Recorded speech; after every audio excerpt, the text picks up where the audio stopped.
12 victoires d'affilée, puis 6 défaites de suite. Tony Ferguson connaît l'un des pires déclins de l'histoire du MMA et est de retour en main card de l'UFC 296 pour faire face à Paddy Pimblett que l'UFC cherche à construire progressivement. Est-ce vraiment la fin de Tony Ferguson ?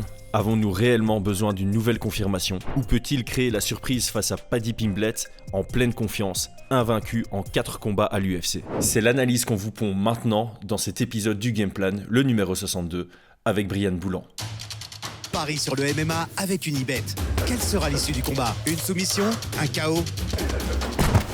Paris sur l'appli numéro 1 avec Unibet. 100 € de bonus sur ton premier pari. Merci à unibet.fr pour leur confiance. Grâce à notre lien en description, vous obtenez un free bet allant jusqu'à 100 € lors de votre inscription. On vous le répétera tout le temps. Si vous décidez de vous lancer dans les paris sportifs, s'il vous plaît, faites-le avec une approche récréative de manière responsable. Faites comme nous, voyez ça comme un moyen de devenir encore plus fan de notre sport qui nous passionne tous en analysant davantage tous les combats et en étant plus engagé quand vous les regardez. Ne voyez surtout pas ça comme un moyen de vous enrichir. Bonjour à tous, j'espère que vous allez bien. Comme dit dans l'introduction, je suis avec Brian. Brian, comment vas-tu ? Bah écoute, ça va bien, très bien. Fin de journée pour moi. Et hier, pour info, j'ai mangé de l'anguille et c'était super bon. Ouh, sympa la petite info, ça donne envie. Je vais manger ça ce soir parce que chez moi c'est le début de journée, je peux encore choisir ce que je mange ce soir.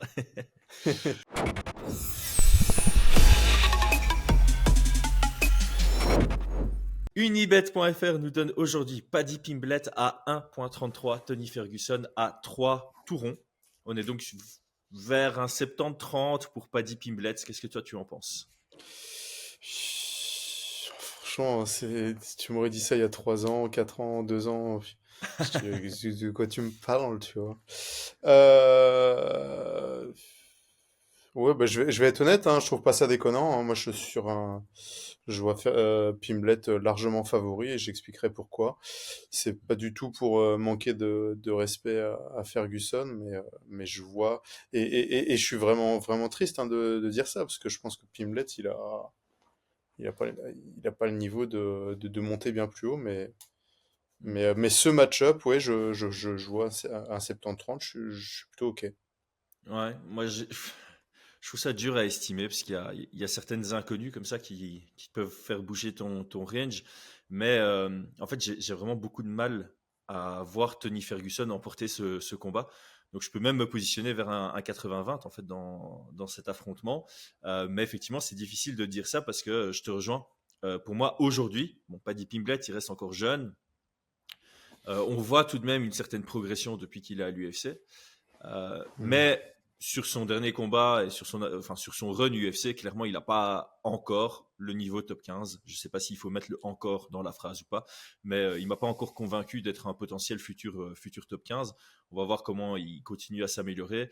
Clairement, son équipe Next Gen MMA, il commence à faire des très bons résultats, mais ça reste des très bons résultats au niveau local. Euh, Leur plus gros combattant à l'UFC, c'est Molly McCann et Paddy Pimblett. Donc, ils n'ont pas encore vraiment performé comme l'équipe de Leon Edwards, par exemple, pour prendre une autre équipe anglaise en comparaison. Mais voilà, très difficile d'estimer un pronostat.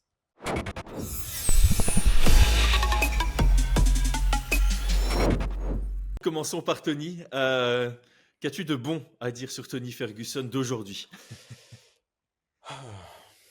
Alors. Tony Ferguson. Pour moi, il y a quelques points qui sont importants et qui pourraient nous permettre de retrouver le Tony Ferguson que l'on aimait. Donc, le principal souci, je pense, de Tony Ferguson, c'est, enfin, sa principale force, ça en devient sa principale faiblesse. Pour moi, c'est un combat qui est un combattant qui est instinctif et surprenant, tu vois. Ouais. Il peut se déplacer, essayer des nouvelles choses, tenter des choses. Et sauf que bah, quand t'es surprenant, quand on sait que par exemple, tu vas te cacher derrière un endroit et surprendre en sautant, eh bien, à un moment donné, tu deviens prévisible, tu vois. Ouais. Et donc, il ne l'est plus réellement. Il est instinctif, mais on sait qu'il va chercher à faire des trucs un peu bizarres. Mhm. Et je pense que c'est devenu une grosse faiblesse aujourd'hui. Je pense qu'aujourd'hui, bah, ces surprises deviennent des erreurs, tu vois. Ouais. Mm, mm, mm. J'aime bien la manière dont tu l'amènes, mais je vais te laisser finir ton idée, comme ça je rebondis dessus après.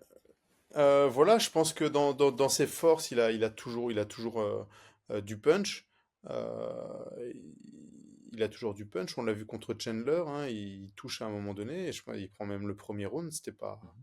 Mhm. On a retenu juste la tête que lui a. Enfin, le front kick qui lui a déformé la tête, mais il prenait ce premier round.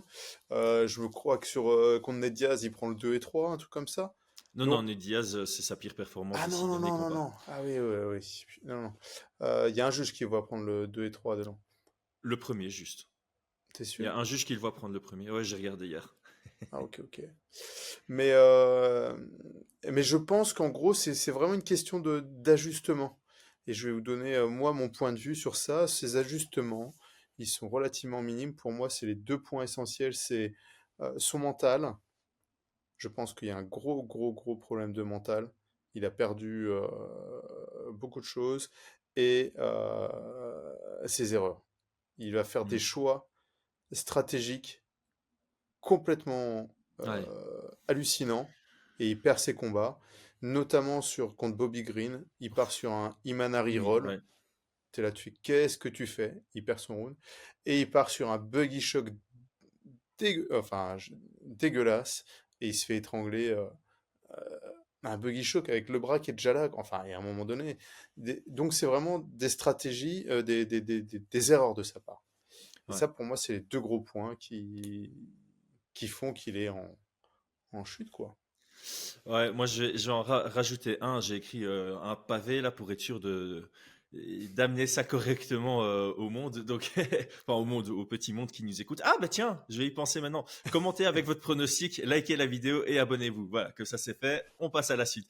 Alors, euh, si on veut avoir une vision très positive sur Tony Ferguson, pour ceux qui sont encore fans de lui, et je pense il en a beaucoup. Hein, je pense que ses fans sont très intenses et encore derrière lui, ils veulent y croire. Je vais dire ça.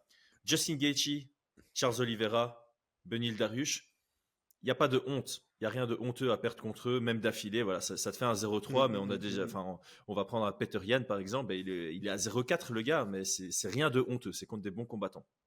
Alors, Green et Chandler, au premier round, ils montrent encore des bribes du Tony Ferguson qu'on a tous aimé. Voilà, il prend le premier round contre Chandler. Le premier round contre Bobby Green, il est très partagé. Donc, on voit encore des bribes. Alors, je laisse de côté le combat contre Ned Diaz parce qu'il y a tout un contexte aussi qui est assez particulier. Hein. À la base, Ned Diaz devait combattre contre Chimaev. Hein. C'est sur cette carte-là où il y a eu tous les chamboulements de dernière minute. Donc, on a vraiment eu. Là, c'était vraiment le Tony Ferguson, l'ombre de lui-même. Après ce combat-là, Ah on oui. voulait tous le voir prendre sa retraite. Mais personnellement, je suis plutôt négatif parce que alors, ça va être difficile à amener, mais je pense qu'on a surévalué les compétences de Tony Ferguson historiquement. 12 victoires d'affilée, c'est méga impressionnant, c'est vraiment énorme, j'enlève rien à ça. Sa plus belle victoire, c'est contre Rafael dos Anjos, selon moi. La plupart des autres victoires, je ne vais pas les discréditer, mais c'est face à des gars qui sont rentrés dans son jeu, qui sont rentrés dans le jeu de Tony Ferguson, de se laisser surprendre par justement ce côté un peu innovant, créatif, surprenant. On voit des Donald Cerrone, des Anthony Pettis qui clairement en termes de compétences auraient pu battre Tony Ferguson, mais ils sont laissés emporter par j'ai envie d'avoir un fight of the night et ça c'est typiquement le jeu de Tony Ferguson. Donc je pense qu'en termes de compétences pures, je le mettais pas au-dessus dans Barboza, je le mettais pas au-dessus dans Rafael dos Anjos, je le mettais pas au-dessus dans Donald Cerrone, je le mettais pas au-dessus dans Anthony Pettis. Par contre, il était tellement résistant, tellement durable, il n'avait pas peur d'encaisser, il continuait d'avancer, il était bizarre, il était ingérable, il avait un très très bon menton et un cardio illimité. Ben ça, c'est son style qui a fait son succès plus que ses compétences, selon moi. Aujourd'hui, son cardio, il est amoindri. Son menton aussi. Son mental aussi. Et il rencontre des mecs qui rentrent plus dans son jeu. Du coup, il doit se reposer davantage sur ses compétences brutes. Et on le sent. Il a les compétences du top 15 parce que dans les débuts de round, on sent qu'il peut encore concurrencer contre des Chandler, contre des Bobby Green. Mais une fois que tout ça diminue, là, c'est un poisson hors de l'eau, quoi. Donc voilà, à partir du deuxième round, on commence à sentir son déclin physique, son déclin mental, et ça le rend moyen. Donc voilà, j'espère que j'ai pas frustré quiconque en disant ça. J'essaie d'être le plus honnête possible. Crédit à sa carrière évidemment, mais pour moi, il n'a pas eu ce run grâce à ses compétences, c'est plus grâce à un style qui était bien adapté à ses attributs humains de mental de guerrier. On en parlera d'ailleurs plus tard avec Goggins, et de cardio illimité.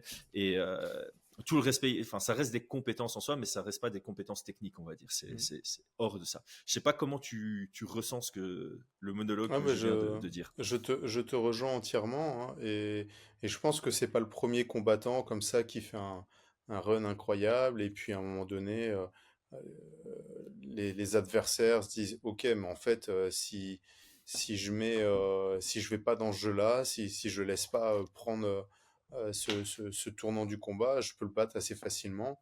On a eu Junior Dos Santos, si je dis pas de bêtises, qui Chuck avait fait un Liddell. run. Ouais, voilà. Et, euh, et c'est des combattants qui peuvent surprendre. Parfois, c'est des combattants qui peuvent être sous-évalués comme ça. Hmm. Euh, genre, tu te dis, ah, mais lui, ça va être facile, je suis favori et tout. Et puis, bah, en fait, l'adversaire sous-évalue le combat. Et au final, bah, il se fait surprendre, quoi. Et puis, c'est souvent ça, tu vois.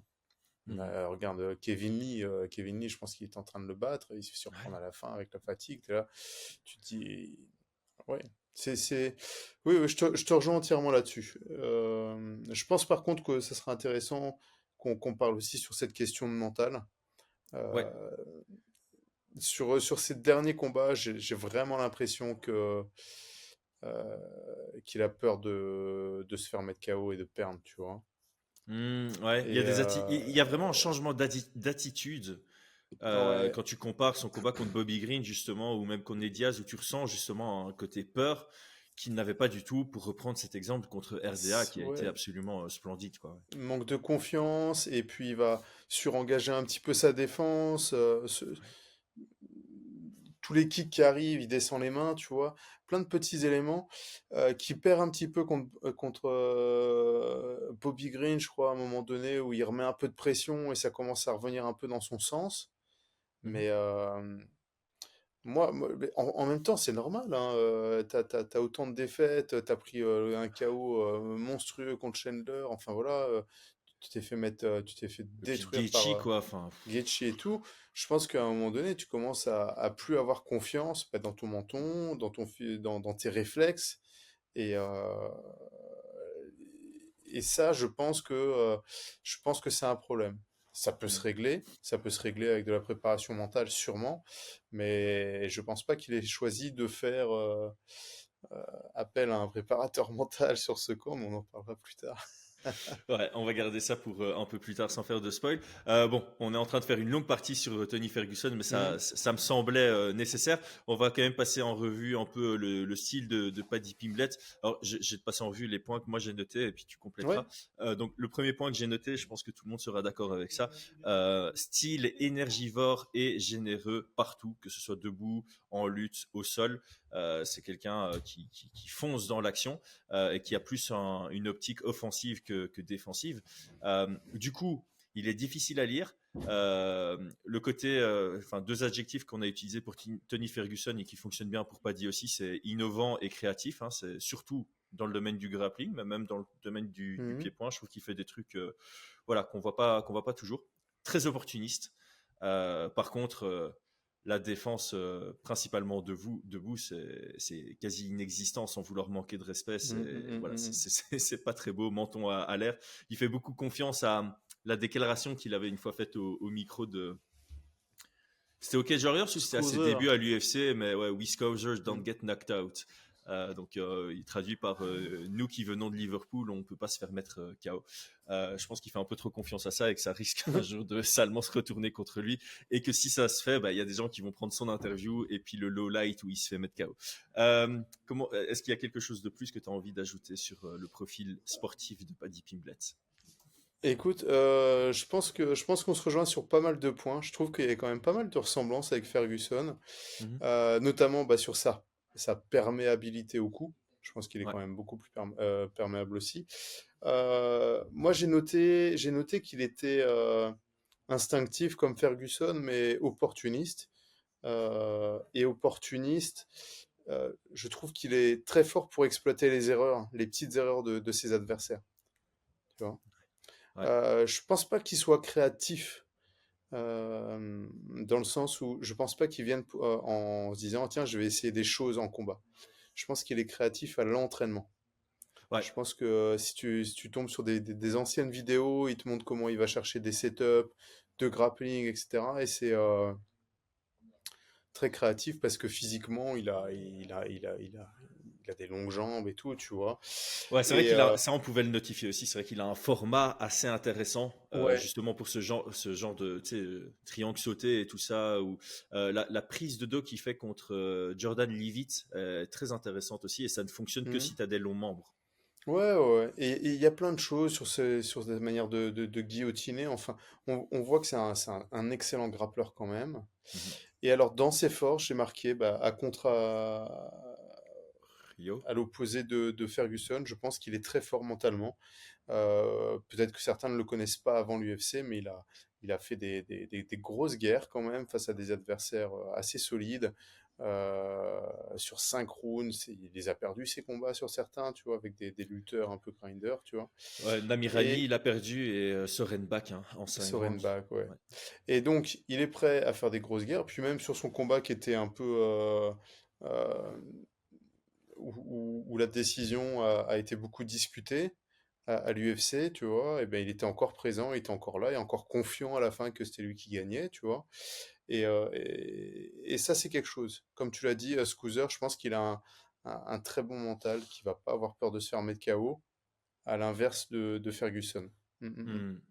Ouais, c'est potentiellement une des grosses différences entre les deux profils, à l'instant T évidemment, parce que comme tu l'as dit, Oui. si le combat avait eu lieu il y a 3 ans, ça aurait été une toute autre histoire, justement pour cette question de confiance en soi.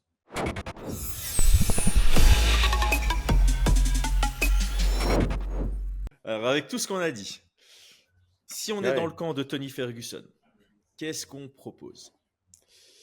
Alors, moi, quand Tony Ferguson, déjà, je lui dis, écoute, on commence par de la prépa mentale, ça va être une grosse partie de ton camp, on doit changer tout ça, et tu vas faire un combat où t'as pas le droit à l'erreur, pas de truc un peu abracadabrant, on va suivre une stratégie un petit peu plus bridée, entre guillemets, mais je pense que moi, ce que je lui dirais, c'est mettre de la pression, Hmm. pas de truc trop funky parce qu'on s'y attend maintenant, c'est plus la peine de recommencer là-dessus. Une anglaise, surtout de l'anglaise, tu vois, assez crisp, ouais. Et Non, je puis bah rigole parce bien, que j'ai la même chose notée. c'est vrai. Je Et m'y puis bah attendais pas sur celui-là. ce crochet du gauche, hein, crochet du Voilà, gauche, il va falloir. Je dis crochet du gauche, hein, je dis pas un lead hook, mais peut-être avec des changements, chercher au corps c'est ça. et puis combiner quoi. Vas-y, qu'est-ce que tu vas-y toi? Ouais, bah oui, j'avais noté pression anglaise, corps-tête, notamment avec le direct au corps et suivi par le crochet à la tête, quoi. Ça peut très très bien fonctionner. Et Bah alors, ouais, ouais. ouais, même bêtement le jab, hein. Euh, et puis justement, je sais plus quel exemple je voulais prendre, mais tu vois, les mecs qui ont la meilleure capacité à surprendre avec des techniques un peu hors du commun sont Mhm, ceux qui savent très bien les cacher dans un jeu simple. Donc, ces mecs qui ont un bon jab, un bon low kick, et puis qui vont te surprendre sur un spinning wheel kick ou sur un genou mhm, sauté. Je peux penser à euh, Israël Adesanya, tu vois, sur ses genoux sautés, Edson Barboza sur ses spinning, tu vois. Edson Barboza, en fait, tu combats contre lui, ben, 90% de son combat, c'est des trucs que tu as déjà vus, tu vois. Et c'est après qu'il va exploser sur quelque chose un peu plus anodin. Et donc, tu t'attends à ce que le gars fasse plus du classique. Et en fait, il te surprend avec sa surprise alors que tu t'y attends pas. Et je te rejoins, quelqu'un qui fait que des trucs surprenants, ben, à partir du moment, tu sais comment gérer ça, quoi. C'est un peu le Johnny Walker aussi qui est ouais. arrivé, qui était très créatif, mais une fois qu'il a un peu monté face à des gens qui s'attendaient à ce que tout soit créatif. John Jones, le meilleur exemple, voilà, c'est lui que je voulais dire. Ouais. John Jones, voilà, très bon dans la simplicité. Et puis il va Mhm. sortir une fois un genou sauté, un coup de retourné, un truc que tu n'as jamais vu. C'est Euh, exactement ça. Cyril Gane développe ça assez bien pour un poids lourd aussi. Et je pense que Ouais. Tony Ferguson, c'est là-dessus qu'il devrait se concentrer. Tu vois, c'est travailler sur la simplicité de son jeu et puis exploser de temps en temps. Mais voilà, 2 fois par round maximum, je pense que ça me semble être un bon compromis. Mais ici, contre Paddy Pimblett, on l'a vu se faire toucher par des trucs simples contre Jared Gordon. Mhm. On l'a vu historiquement avoir du mal contre la pression. D'ailleurs, nous, c'est vrai qu'on doit le dire sur le podcast, hein, on avait préparé un game plan contre Paddy Pimblett à 3 reprises parce que le Tony Ferguson, Khabib Nurmagomedov, ça c'est à l'UFC. Paddy Pimblett, Donovan Desmae, c'est le combat qui n'est jamais arrivé au Cage Warriors, qu'on aurait évidemment voulu avoir. Ça devait avoir lieu Mhm. d'abord au Cage Warriors 100. Hein. Euh, donc on avait préparé un game plan contre Paddy Pimblett. Bon, ça remonte à il y a plus de 5 ans, je pense. Donc moi, le mot-clé dont je me souviens, c'était le mettre sous pression. Ça, c'est clairement ce qu'on avait dit, le mettre sous pression et travailler au boxing range. Donc, historiquement, Ouais, il a toujours ouais. eu ce problème-là. Et puis, bah, il y a historiquement, un de ses plus gros problèmes, c'est contre les lutteurs, hein, tous ceux qui vont le bloquer, l'étouffer au sol, mais je pense pas que Ferguson ait ce type de jeu, donc c'est pour ça qu'on ne l'a pas mis. Ouais, bah, en fait, et là, en fait, parce que tu vois, on est en train de vouloir cadrer Tony Ferguson, mais sur la lutte aussi, parce qu'en fait, Tony Ferguson, il a une bonne lutte, mais son sol vient de Tense Planet. Et donc, le Tense Planet contre Paddy Pimblett, je pense pas que c'est quelque chose Oh, qui surtout va pas. fonctionner, tu vois. Alors qu'il a une lutte offensive qui est plutôt de type universitaire, si j'ai pas de bêtises, tu vois. On l'a encore Ouais. vu contre Chandler, tu vois, il est capable de shooter de loin, de faire une amenée au sol classique lutte. Mm. Mais une fois que ça touche le sol, il est en mode Eddie Bravo, quoi. Et ça va pas convenir, je pense, contre quelqu'un comme Paddy Pimblett, qui a Ah justement ouais, non. l'habitude de ce style un peu plus aérien, scramble, offensif, opportuniste Ouais. au sol. Euh, Paddy Pimblett, comment tu amènerais le combat pour lui? Pour moi, c'est exactement la même chose, hein. Je pense enfin exactement la même chose. Sur la direction, je pense qu'il doit mettre de la pression. Je pense que dès le début, il doit mettre de la pression et faire douter Ferguson. Euh, Est-ce qu'il doit être un peu agressif? C'est pas. Je pense qu'il doit montrer de l'intention à être agressif, tu vois. Mhm. Euh, Montrer de l'intention à être agressif, ouais. Je pense qu'il doit agresser un peu Tony Ferguson assez rapidement pour le pousser dans un moment de panique à descendre, je sais pas, ou à partir sur le côté. On l'a déjà vu se retourner un petit peu, hein, Tony Ferguson Ouais, sous pression, tu vois. ouais, Des ouais. trucs comme ça. Moi, ce serait ça que je privilégierais. Je lui demanderais de gérer son cardio en plaçant aussi du volume de frappe, donc des longs jabs, mais de ressortir, de faire attention quand Tony va vouloir. Je pense qu'il y aura quand même un petit déficit d'allonge, j'imagine. Je pense, ouais. Hmm. Ouais, je pense que Paddy est plus grand quand même. J'allais voir ça de suite, Ouais, mais de plutôt, et voilà, que Paddy désengage si Ferguson essaie d'avancer. Et puis, je dirais d'être prêt pour ah, pas prendre. du tout. Ah ouais? Pas du tout. Sur Tapologie, Paddy mesure 1,78 m et 1,80 pour Tony Ferguson, donc grosso modo la même taille. Par contre, la longe, c'est 1,85 pour Paddy et 1,94 pour Ferguson. Ça paraît bizarre que. J'ai pas l'impression que Ferguson soit quelqu'un avec une longue allonge comme ça, alors que Paddy Ah bah Pimblett, typiquement, on a l'impression que si. en fait, Ferguson, il a une longue allonge qui lui sert surtout pour les darce choke, hein. Il a Ouais, pas mal c'est de vrai, soumissions avec les darce. ouais. Aller faire une darce avec des petits bras, c'est compliqué. C'est vrai. C'est pas Artem Lobov qui va te la placer, quoi. Non, non, non. Donc, non, ça m'étonne pas qu'il ait une belle allonge. C'est bizarre, bah, j'ai hâte de voir, de voir dans la cage un petit peu. Mais en tout cas, pour Pimblett, ouais, de rester un peu à distance et puis d'agresser pour taper sur le mental de Ferguson et qu'il soit prêt. Ouais, je pense qu'il y a possibilité d'exploiter les erreurs Ouais. de Tony Ferguson. Donc, Mhm. d'être vraiment opportuniste, guillotine, prendre le dos, étranglement, ce genre de choses, quoi. Il doit être prêt à tout ça. Ouais. Moi, j'avais aussi, voilà, quand tu regardes les dernières structures de combat de Tony Ferguson, ben, là où il est le plus dangereux, c'est au début. Donc, il faut clairement ne pas rentrer dans un style trop chaotique au début, être capable de gérer peut-être la volonté d'agressivité de Tony Ferguson et justement désengager quand Ferguson veut attaquer et agresser quand Ferguson veut prendre un temps de pause. Donc ça rejoint un peu le côté agressif sur des moments opportuns que tu soulignes. Comprendre les mouvements de Tony, je pense qu'au début tu dois de toute façon un tout petit peu essayer d'étudier comment il se déplace, à quel moment il attaque, quel est son système de feinte, etc. Et alors Tony il bouge quand même beaucoup la tête, donc je pense qu'au début c'est plus facile de toucher ses jambes et son corps. Paddy Pimblett il a une sacrée allonge de jambes, je pense qu'au kicking range il y a moyen de gérer ça, et puis avoir une stratégie de monter le rythme crescendo au fil du combat, justement mentalement, je pense que c'est comme ça que ça va se jouer. Si Ferguson sent qu'il peut gagner au début, ça va le mettre en confiance. S'il voit quelqu'un de plus évasif au début, et au moment où il commence à fatiguer, le mec qui est capable d'accélérer et de mettre plus de rythme, ça risque de casser son mental une nouvelle fois et avoir un Paddy qui peut s'imposer de plus en plus dans le combat. Ah ouais, donc toi, tu privilégierais plutôt un démarrage un peu plus lent, quoi, du côté Je de sais pas Pimblett. si lent est le bon mot. C'est plus ne pas rentrer dans la guerre quand Tony Ferguson vient pour engager, mais Ah par ouais. contre accélérer quand Ferguson Hmm. est sur parce que Ferguson il travaille beaucoup en fractionné, je trouve. Tu vois, il va accélérer et puis il va attendre son prochain moment pour réaccélérer. Donc c'est Ouais, vraiment c'est faire vrai. vers les vagues inverses quoi. Voilà, désengager quand Ferguson engage et puis réengager derrière de Hmm. manière agressive. Et justement, le côté agressif de Paddy Pimblett, c'est juste qu'il doit, tu vois, dans son dernier combat contre Gordon, il était tout le temps agressif, il était constamment dans l'agression, Ouais. voilà, sauf quand il Hmm. se faisait connecter. Contre Ferguson, il peut pas faire ça, enfin, il peut faire ça et gagner, mais c'est là où c'est le plus risqué pour lui, je trouve. Donc il doit justement se dire, ok, je vais être agressif au moment où Tony Ferguson ne l'est pas. C'est comme ça que je le vois. Donc c'est pas spécialement plus lent, mais voilà. Et je pense que plus le combat va avancer, plus euh, Paddy va avoir des moments étendus pour être agressif. Hmm.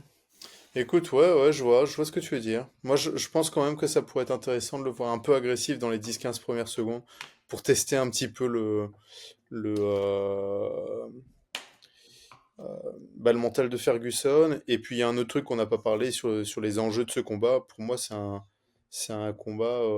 Je vais le regarder, j'ai hâte de voir un petit peu, mais qui a un peu sans enjeu pour les deux, entre guillemets. Bah J'ai ouais, l'impression name que. value quoi. Ouais, j'ai l'impression que si Ferguson l'emporte, on dira ouais, mais en même temps, Pimblett il est éclaté, tu vois. Et inversement, tu vois. Moi, je pense que si Tony l'emporte, on va même pas faire attention à qui il a battu, tu vois. Ce sera, ah, ben il est encore capable de gagner un combat. Viens, on le remet dans un combat pour de nouveau être sur une main card de pay-per-view, tu vois. C'est vraiment, Peut-être. il a encore cette valeur d'être sur une main card de pay-per-view. Et clairement, Paddy Pimblett, bah, s'il gagne, c'est, mec, 7 fois d'affilée, il a perdu Tony Ferguson. C'est juste pour pouvoir avoir l'argument, bah, Paddy Pimblett, il est à 5-0 à l'UFC, mais on essaiera d'ignorer face à qui il a gagné et surtout comment il a gagné, parce que contre Jared Gordon, j'ai encore regardé hier et je suis assez surpris de voir deux juges qui donnent le premier round à Paddy. Mais voilà, ça c'est un débat pour un autre jour. Ça va.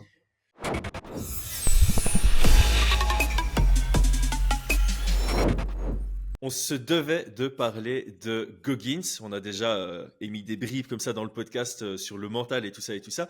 J'ai donc choisi la question de Sophia B 357. Alors, petite parenthèse, il est possible de rejoindre la chaîne en tant que membre contre une petite donation financière mensuelle et ça donne accès à certains avantages. On répond à tous vos commentaires de manière exhaustive. On prend vos questions pendant les podcasts, on fait des vidéos exclusives, etc., etc. Donc voilà, la pub est faite.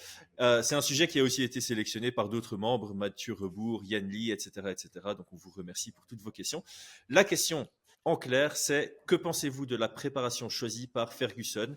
Est-ce que c'est approprié pour avoir un game plan efficace contre Pimblett? Si oui, sinon, pourquoi Ferguson a-t-il choisi d'aller s'entraîner avec Goggins? Et je te laisse répondre à cette question puisque cette fois-ci, je te l'ai envoyé la veille. La veille, c'est le matin que j'ai reçu, hein, donc Ah oui, entre-temps, je ma me suis veille. levé. Ma Je me veille. suis levé, je suis parti m'entraîner, je suis rentré, j'ai regardé tous les combats, j'ai préparé l'analyse et, euh, et je suis prêt à répondre à la question, hein. Donc, Coggins, moi je connaissais pas trop, mais c'est un mec qui semblerait avoir 4 ou 5 poumons, c'est ça, et qui s'entraîne Ouais. vraiment sur de l'ultra trail, comment ça s'appelle? Ouais, bah, c'est les trucs ultra intenses. C'est un mec qui est réputé pour ne jamais fatiguer, pour être complètement psychopathe et supposé être motivant via la culpabilisation de ceux qui daignent s'asseoir dans la journée. On va dire ça comme Ouais, ça. voilà, donc il va te faire des doubles marathons sur un pied ou des trucs comme ça, enfin. Euh, Écoute, bon, Coggins, moi, bah, s'il y a des gens qui apprécient le contenu, ça les motive, voilà, hein, on apprécie tous tout ce qui est motivationnel moi aussi, hein, quand je vais m'entraîner, j'aime bien me regarder un petit highlight d'un combattant que j'apprécie, ça me chauffe et voilà, tu vois. Maintenant, revenons à la préparation.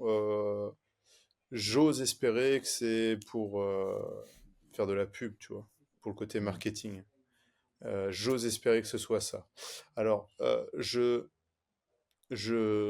pense que Tony Ferguson est devenu assez connu grâce à ses combats, bien évidemment, ses compétences dans la cage, mais il faisait parler de lui aussi en dehors de la cage en montrant des entraînements complètement abracadabrants, un peu dangereux, et C'est où vrai. tout le monde criait, enfin, s'offusquait en disant «Oh, mais c'est n'importe quoi, il va se blesser, n'importe quoi, blabli». Et puis on trollait en disant bah voilà c'est comme ça qu'ils s'entraînent pour être aussi bons, tu vois. Mhm. Donc il y a déjà une histoire autour de ces entraînements qui sont un peu pas adaptés, tu vois, questionnants. Et donc j'ose espérer sincèrement hein, que voilà, qu'ils sont vus, vas-y on fait de la pub, ça permet de rencontrer un petit peu de monde, de récupérer des followers d'un côté comme de l'autre et puis et puis de euh, et puis de faire parler de soi, tu vois, en dehors Mhm. de c'est important combattant de faire parler de soi en dehors de la cage. Ouais.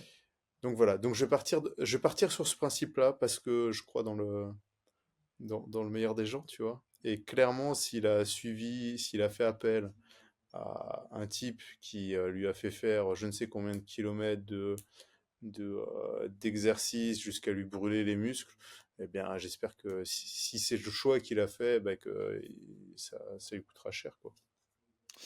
Ouais, bah, en fait, moi, j'ai tendance à croire qu'il a vraiment fait la Hell's Week, comme l'appelle David Goggins, hein, donc la semaine de l'enfer. Goggins, il a dit que personne n'y était jamais arrivé et que Tony Ferguson était le premier à l'avoir fait. Euh, alors, le pour, paradoxalement, par rapport à ce que tout le monde dit, dont Paddy Pimblett, dans une interview, a dit ce que quasi tout le monde pensait en se disant bah en fait, s'il y a bien deux trucs dont Tony Ferguson n'a pas besoin de travailler, c'est son cardio et son mental. Et au cours du podcast, on a bel et bien dit que son cardio, son mental, c'est ce qui faisait sa force dans son beau run, mais c'est ce qui notamment lui manquait aujourd'hui pour continuer à être Ouais, performant. Donc, tout à selon fait. moi, cette idée d'aller travailler avec David Goggins euh, pour voilà, pour avoir un mental de guerrier et pour repartir sur un cardio illimité, c'est pas une mauvaise idée en soi. Par contre, c'est une exécrable idée de le faire en camp. C'est le genre de truc que tu peux faire quand t'as pas de combat de prévu. Tu vas traverser l'enfer sur une semaine où tu fais que ça et tu fais pas de MMA à côté et que voilà, Mm. tu te concentres uniquement sur ça. Et puis l'UFC t'appelle 2 semaines après quand tu t'es bien reposé, enfin quand tu as repris un peu des forces et tout pour un combat dans 8 semaines, ben voilà, tu tires bénéfice de ce Hell's Week 2 semaines après pour rentrer dans un camp, être performant dans ce camp et partir au combat. Ici, la Health Week, je pense qu'il l'a faite il y a 3 4 semaines, c'était en plein camp d'entraînement. Il faisait pas de MMA à côté. Je Mm. crois que c'est pas complémentaire, c'est pas optimal du tout. Donc, euh, donc voilà, pour moi c'est plus négatif que positif, mais c'est pas 100% négatif pour autant. Ouais, tout Euh, à fait. Enfin voilà. bon, là, si tu veux, à un moment donné, quand tu es pro et quand tu dois un peu aussi faire confiance en la science, tu vois, et pas en une sorte de gourou qui va te dire que tu vas améliorer ton cardio. Il y a des effets, hein, l'effet de la Ouais, surcompensation, ouais. qui est pas à prendre à la légère quand on fait de la préparation. Et donc, c'est pas parce que genre vous manquez de cardio que faire une semaine complètement intensif à, à dépasser plus loin que ce que vous êtes capable de faire va améliorer votre cardio. la plupart du temps, c'est tu gravis étape par étape, tu laisses le temps au corps de faire ses adaptations physiologiques. Mhm. Et là, il se met plutôt dans un rouge, voire noir, qui est plutôt une question de survie. Et, et le Ouais, mental d'être capable de faire heure après heure, de courir, c'est bien, mais dans la cage, une fois que tu es mis KO, tu peux avoir le meilleur mental, c'est pas c'est ça vrai. c'est pas ça le plus important. Je pense que le plus important, c'est d'avoir un mental qui fait que tu es concentré sur ton combat, sur ce que tu dois faire, sur ta capacité à t'adapter, à faire les choses au bon moment et à être confiant que le combat va bien se passer, tu vois. Hmm. Et ça, t'as pas besoin Donc, C'est ouais, c'est vrai que je... la Personne... position, c'est t'as pas besoin de ça pour tirer les avantages qui étaient Ouais, visés par cette expérience. Ouais. et puis c'est vraiment... Si... C'est vraiment risqué, quoi, au niveau des blessures, au niveau de ce que ça peut engendrer comme stress physiologique. Mhm. Enfin, je sais pas si j'imagine que parmi nos auditeurs, il y en a qui ont déjà fait genre des marathons ou des grandes courses ou des trucs comme ça. C'est une semaine de récup, hein. Minimum. Et les mecs, après leur semaine, c'est pas devenu des surhommes, hein. Non. Non, ils ont perdu, surmonté du poids, non, non, c'est un stress intense. Donc moi, personnellement, je vais espérer que c'était pour la pub. S'il l'a fait pour de vrai, bah écoute, c'est encore un mauvais choix, c'est encore une erreur, un mauvais choix de carrière, et voilà quoi. Mais je déconseille à tout le monde, vraiment, hein, en tant que pratiquant, d'avoir ce genre de choses euh, dans des objectifs de préparation de combat. Ah ouais, ouais, Donc clair. Hmm. sur une bucket list, tu vois, genre ouais, j'ai envie de le faire un jour, la Health Week, me dire, t'as envie de raconter ça à tes petits-enfants quand tu seras vieux, ouais, c'est bien, très bonne idée, aucun problème, t'as 2 semaines pour récupérer, tu te blesses, bah c'est pas grave, tu vois. Mais là, non, non, non, c'est pas bien du Ouais, tout.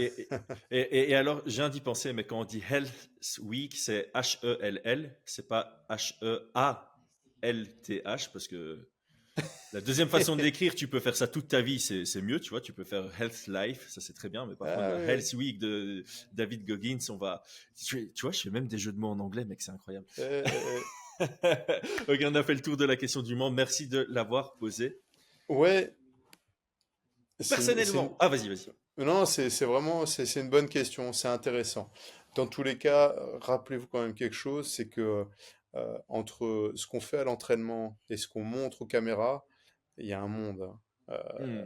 La réalité, ce qui fait des vues, c'est genre un entraînement à la Rocky Balboa, tu sors les cordes et tu y vas avec le airbike et tout, et tu as l'impression que les gars, ils sont en train de se tuer à la tâche. La réalité, c'est que des fois, on passe une demi-heure à écouter, assis, à répéter, et parfois, c'est ennuyant, un entraînement. Tu répètes, tu répètes, tu répètes, et c'est clair que ça fonctionne pas aux caméras, tu vois. C'est Donc clair. méfiez-vous toujours, toujours, toujours, toujours de ça. On vous montre que ce qu'on a envie de vous montrer, et souvent on montre des choses pour que ça fasse parler, que ça fasse faire des vues, ou que ça motive, bien évidemment. Voilà. Bah, c'est un peu la définition des réseaux sociaux. Donc, le sport n'y échappe pas. Sur les réseaux Mm. sociaux, tu as le choix de montrer ce que tu veux montrer. Et la plupart des gens préfèrent montrer ce qu'il y a de positif et ou ce qui fait des vues et des likes. Parce qu'évidemment, c'est une addiction liée à la dopamine, hein. Plus de likes Ouais. égale plus de dopamine égale Mm. addiction.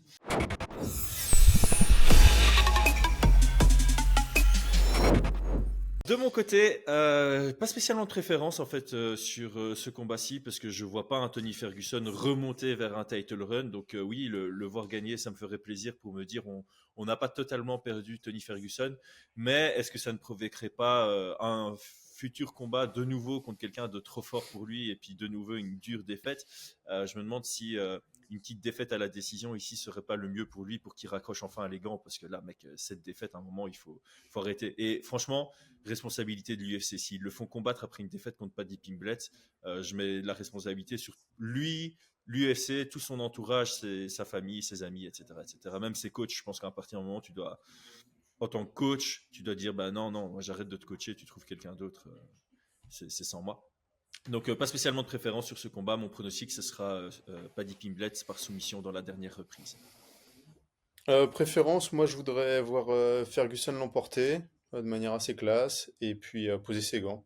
Ah oui, oui, non, Et alors là, ouais, là je te rejoins. Ça, c'est ma préférence aussi. voilà, et puis dire ok, bon bah mon run est terminé, faut pas exagérer les gars, je suis encore présent, tu vois, mais qu'il arrête, tu vois, ou alors qu'il pose les gants, qu'il arrête avec l'UFC, tu vois, qu'il se dise ok, genre, s'il a encore envie de combattre, eh bien qu'il accepte le fait qu'il a plus le niveau du top, et puis free agent, aller combattre sur des organisations un peu plus accessibles, tu vois, Hmm. genre, Ouais, peut-être.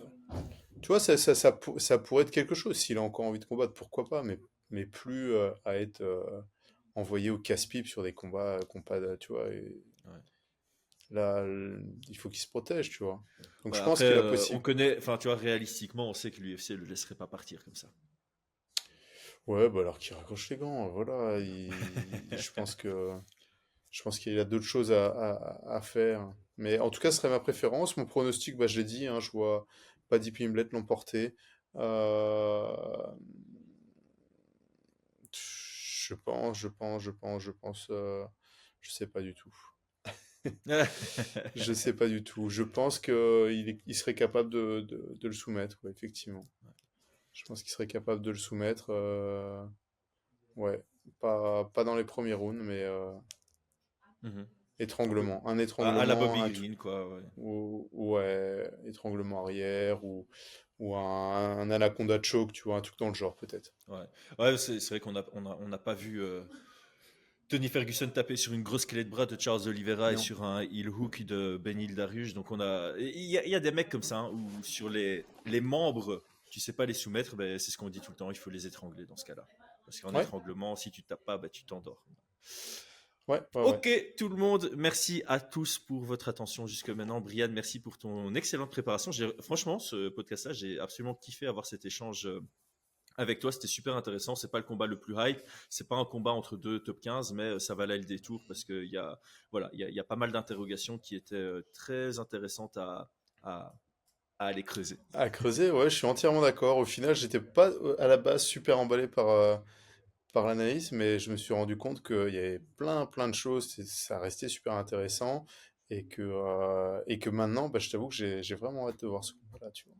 Pareil, ça m'a motivé. Ouais, du coup, moi aussi, ça m'a motivé à voir ce combat Mm, sur mm, cette mm. magnifique carte qui va clôturer notre année 2023. Tout le monde, belle journée!